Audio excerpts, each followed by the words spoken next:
terkait kontrol quality, kehalalan suatu produk ya.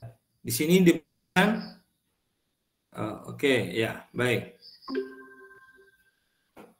Program studi teknik industri yang Anda gambarkan tadi, bahwasanya output dari Anda menjadi seorang peluang kerja yang akan Anda dapatkan dari bekerja seorang lulusan sarjana bidang teknik industri, tadi digambarkan oleh rekan Anda bahwasanya peluang kerjanya pertama di bidang kontrol, di bidang HRD ya, HRD, the Human Resource Development ya kan. Kemudian terkait dengan logistik. Kemudian terkait dengan kontrol quality. Ya, ini adalah peluang-peluang kerja ya, yang tentunya ini banyak sekali dibutuhkan oleh sebuah bidang usaha, perusahaan-perusahaan, atau sebuah mereka yang bergerak di bidang industri. Ya. Nah, di balik kebutuhan itu ada sistem nilai yang menjadi dasar, filosofi dan dasar daripada kebutuhan dari para pihak pengusaha terkait daripada SDM yang dibutuhkan, yang berhak diberikan kesempatan untuk berkiprah di bidang-bidang yang seperti kita sebutkan di atas tadi. Nah, disinilah ya diperlukan sebuah sistem nilai yang mendasar, SDM yang memiliki pondasi nilai yang kuat. Ya, di situ tadi saya bilang terkait dengan kontrol quality misalnya ya. Yang dibutuhkan adalah apa?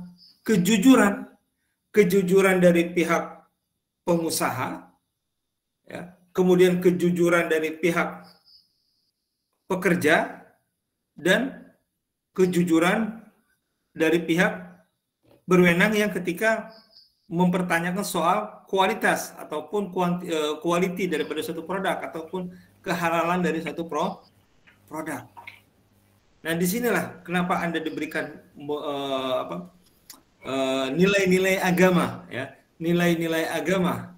Karena bagaimanapun seperti saya sampaikan tadi kan, kita sebagai seorang Muslim, seluruh dimensi kehidupan kita tidak bisa dilepaskan daripada nilai-nilai ketauhidan, menghadirkan Allah di seluruh dimensi kehidupan kita, di bidang industri kah, di bidang seni kah, ya, dan di bidang olahraga. Ada dimensi qadarullah, kehendak daripada Allah Subhanahu wa taala. Maka tema kita terkait ilmu pengetahuan dan teknologi, ya. Kenapa diberikan tema-tema seperti ini? Ya. Di sini kita bahas ternyata belajar agama itu tidak hanya seperti kita membahas sebatas apa? Ibadah mahdhah, ya, ibadah kewajiban kita sebagai seorang muslim. Kemarin sudah kita sebelum OTS sudah kita bahas panjang lebar gitu kan, bagaimana kaitan-kaitan ibadah mahdhah ya, tentang hukum syara, salat. Kemudian kita juga bahas tentang karakteristik keislaman itu seperti apa. Nah, maka kita mulai mengkerucut nih bagaimana mengaplikasikan nilai-nilai agama itu dalam dimensi keilmuan kita di bidang kehidupan kita. Pertama terkait dengan ilmu pengetahuan. Allah Subhanahu wa taala telah memberikan ataupun telah mengangkat derajat ya mereka-mereka yang memiliki ilmu pengetahuan ya. Bahkan dipertanyakan hal yastawil ladzina ya'lamuna wal ladzina la ya'lamun, apakah sama antara orang yang memiliki pengetahuan dengan orang-orang yang tidak memiliki pengetahuan. Nah, disinilah kita sebagai seorang muslim, ya, Anda sebagai seorang teknokrat di bidang yang muslim, ya, diharapkan ke depannya memiliki pondasi nilai ini, ya, pondasi nilai-nilai ketauhidan, nilai-nilai keislaman yang akan menghiasi atau yang akan menjadi ciri khas karakter identitas Anda dan akan Anda gunakan, Anda aplikasikan nanti di ruang kerja. Kenapa? Karena di situ akan di ruang kerja banyak sekali tantangan-tantangan yang dihadapi. Ya. Persaingan sesama pegawai. Kemudian dengan pegawai dengan beragam karakteristiknya. Nah, di sini ketika Anda tidak mempunyai nilai agama, maka yang akan berlangsung adalah upaya-upaya hal-hal yang bahkan mungkin mengarah kepada pelanggaran syariat ataupun pelanggaran hukum konvensional. Kenapa? Karena ada tingginya tingkat persaingan kerja. Dan juga misalnya tingginya tingkat persaingan penyebaran produk. Maka di sini pentingnya posisi kontrol quality, baik itu dari sisi agama itu kehalalannya, ya, kemudian dari sisi kesehatannya, higienisnya, kemudian juga apa di sisi higienisnya misalnya terkait dengan kadar keluar salah satu produk. Itu kan banyak kasus-kasus yang kita temukan di media, di pemberitaan-pemberitaan kan. Istilahnya kan para pengusaha nakal yang misalnya ya kejadian beberapa waktu yang lalu misalnya kan ketika terjadi banjir besar ya, kemudian banyak yang barang-barang dagangan yang terendam banjir ya, kemudian ternyata tidak rusak, kemudian di barang-barang sebenarnya rusak oleh pihak perusahaan itu karena kualitinya sudah tidak layak maka dilelang. Ternyata ada yang pemborong nakal dijual lagi kepada masyarakat dengan harga miring. Nah, hal-hal seperti ini terjadi kenapa? Karena usaha yang dilakukan tidak diikuti dengan nilai-nilai ketauhidan. Nah, di sisi inilah, dimensi inilah nilai agama Islam itu masuk dalam ruang lingkup kita sebagai seorang calon sarjana di bidang teknik industri. Maka disitulah akan terbentuk karakter kalau dalam misi kampus ya, yaitu karakter G2. Ya enggak, apa saja karakter G2 kemarin? Disiplin. Apa lagi? Halo, disiplin. Jujur. Inovatif. Tekun. Ulet dan tekun. Nah, di sisi ini ya, dimensi ini ya, dimensi ilmu pengetahuan sini ya. Kontrol kualitas yang kedepankan adalah kejujuran. Oke. Kemudian yang kedua terkait peluang kerja di bidang apa? Di bidang logistik misalnya. Nilai apa yang dibutuhkan di sini terkait logistik?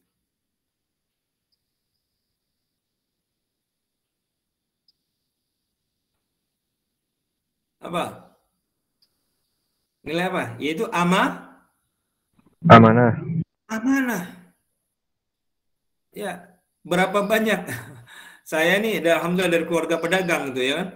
Dulunya dagangnya minyak tanah kita. Ya, orang tua saya itu per minggunya 5 ton dulu minyak tanah itu. Kadang kala kita banyak penawaran dari mohon maaf, misalnya ada pendistribusian minyak ya, minyak itu di jalan itu kan ada istilahnya para driver, orang tuanya mungkin ada yang driver mobil ini ya, mobil tangki saya, minyak bahan bakar. Kadang ada yang nakal, mengurangi komposisi yang ada di dalam mobil tangki, atau menjual solar yang ada di jalan di mobilnya ya, dijual 10 liter dari misalnya komposisi ininya ada lebih cukup. Tapi karena ini untuk menjadi tambahan, untuk beli rokok, istilah mereka kan, untuk uang rokok dianggap kurang, maka mereka cari tambahan hal-hal seperti itu. Nilai-nilai ini, ya, nilai-nilai kelakuan seperti ini, mungkin dianggap mereka adalah hal yang biasa. Akan tetapi, kalau kita membacanya dari perspektif agama, itu ada terkaitan dengan amanah, terkaitan dengan kejujuran. Maka di sini kita lihat ya, bagaimana kita menyadarkan nilai-nilai agama di dalam terkait dengan kejujuran sini. Bahwasanya hal itu ada perbuatan-perbuatan yang termasuk dalam kategori pelanggaran hukum, baik hukum agama ataupun juga hukum konvensional.